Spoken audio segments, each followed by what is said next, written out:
Retardation factor. Retardation factor या फिर जब आप लोग काम करते हो लैब में तो आप उसको RF वैल्यू भी बोलते हो।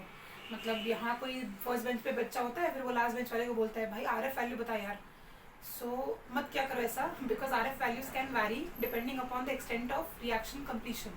तो अभी हम लोग स्टडी करेंगे व्हाट RF वैल्यू इज, इसका डेफिनेशन देखेंगे, फॉर्मूला क्या यूज होता है generally, and the factors affecting RF value, plus why you should not ask anybody about for the RF values when you are in a reaction system. So not you but your reaction is in the system. So RF value क्या होता है, formula बता देती हूँ. So RF value is nothing but the distance traveled. सब बड़ा हो जाएगा डेफिनेशन बट ठीक है. Distance स्पेलिंग भी गलत हो रही है.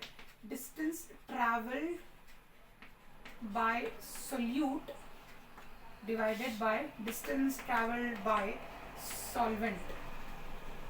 तो आप लोग कभी भी जब ये क्रोमेटोग्राफी की बात चल रही है, ठीक है, पूरी की पूरी चीज जो है वो क्रोमेटोग्राफी की बात चल रही है. तो आप लोग जो यहाँ पर एक सिंपल ग्लास स्लैब लेते हो ना, ठीक है, आपने ग्लास स्लैब लिया, आपने यहाँ पर क्या किया, मार्किंग कर दी, ठीक है. मार्किंग करने के बाद आपने क्या किया, सपोज ये आपने डाला मार्किंग सोल्यूट का और ये मार्किंग डाला आपने, नहीं ये मार्किंग सॉरी हाँ, सपोज आपने ये डाला रिएक्टेंट का और ये प्रोडक्ट का, या फिर चलो एक ही मार्किंग डाली आपने, ठीक है, और आपने इसको क्या किया, एक अच्छे से सोल्यूशन में इसको डिप कर दिया, ठीक है. यहाँ पर आपने सॉल्वेंट लिया कोई, तो सॉल्वेंट में आपने इसको डिप कर दिया, और क्या होगा, फिर ये ट्रैवल करेगा बराबर. ये कुछ तो ऐसे ऐसे ट्रैवल करता है और यहाँ पर थोड़ा बल्क हो जाता है, ऐसे कुछ तो ट्रैवल करता है ये, ठीक है.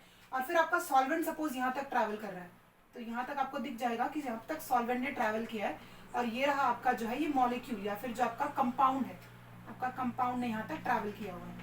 तो इसकी RF वैल्यू कैसे निकालोगे, RF वैल्यू के लिए क्या करोगे, स्केल लोगे, you will take the scale, ये वाला डिस्टेंस मेजर करोगे from the point, and then you will measure this distance from the point again.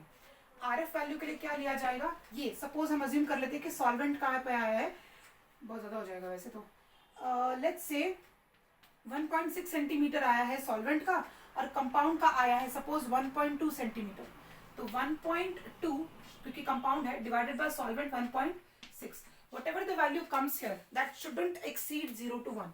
आपकी RF वैल्यू जो है वो 0 to 1 के बीच में ही आ सकती है, because it's a factor ना, तो फैक्टर्स हमेशा 0 to 1 के बीच में ही आते हैं.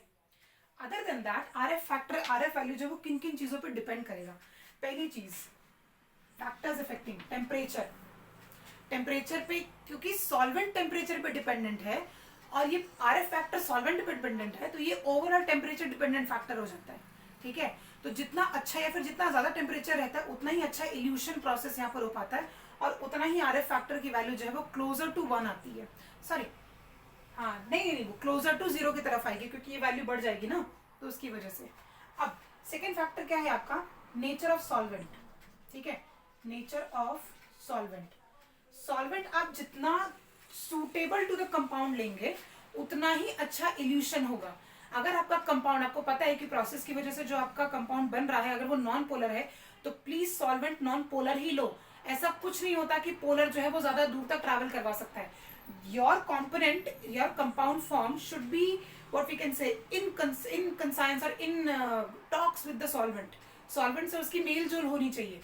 आपका कंपाउंड पोलर है और आपने n-हेक्सेन ले लिया, तो फिर वो कैसे ट्रैवल करवाएगा, वो नहीं ट्रैवल करवा पाएगा, तो आपका RF वैल्यू बहुत ही पुअर आएगी. तो आपका जो सॉल्वेंट है, नेचर ऑफ सॉल्वेंट, वो आपके कंपाउंड के साथ सीरियसली मैच करना चाहिए, तब जाके वहां पर इल्यूशन हो पाएगा.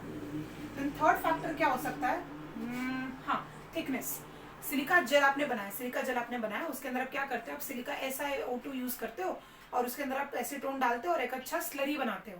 अब मैं सपोज मैं A हूँ और मेरे साइड में मेरी फ्रेंड है B, तो सपोज हम लोगों की अलग अलग स्लरी बनाई, मेरी स्लरी हो गई थोड़ी सी थिक और उसकी स्लरी हो गई थोड़ी सी पतली.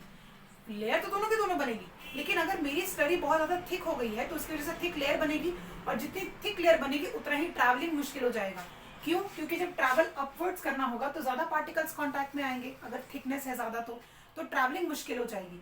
तो सॉल्वेंट के जो आपका स्लरी बन रहा है ना, ये मैं क्या कहूँ यहाँ पर, क्या कह सकते हैं, हाँ थिकनेस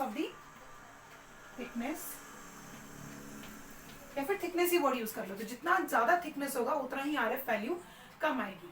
अब अगर बात की जाए तो काम क्या है, RF वैल्यू से पता क्या चलता है. RF वैल्यू से बहुत सारी चीजें पता चलती हैं. RF वैल्यू से आपको पता चलेगा कि आपका जो सॉल्वेंट है वो सूटेबल है या नहीं. सॉल्वेंट की पोलैरिटी पता चल सकती है। अदर देन दैट आपको पता चलेगा कि रिएक्शन कंप्लीट हुआ है या नहीं।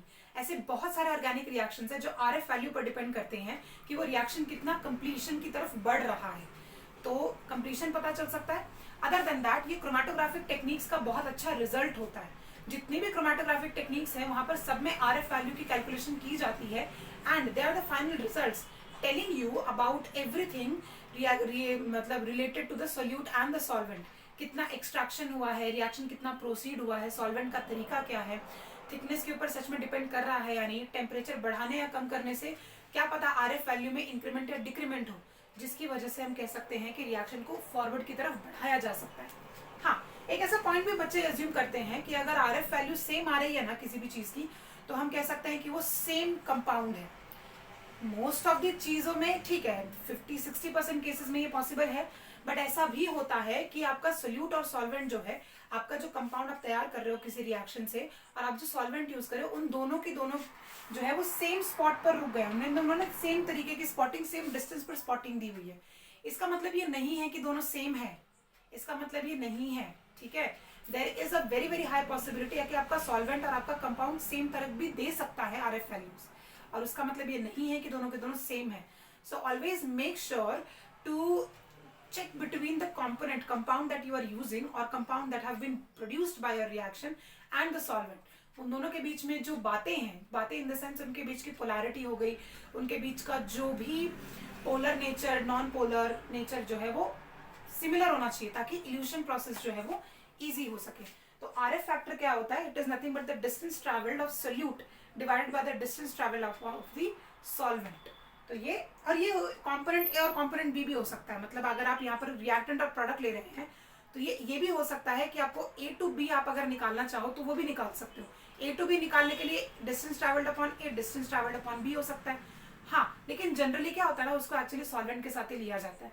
तो अगर आप दो कंपोनेंट भी यूज कर रहे हो ना, तो ए डिवाइडेड बाय सॉल्वेंट, बी के लिए बी डिवाइडेड बाय सॉल्वेंट, तो सॉल्वेंट के साथ ही लेना है, कंफ्यूज नहीं होना है, ठीक है। So this is about retardation factor, also called as RF value.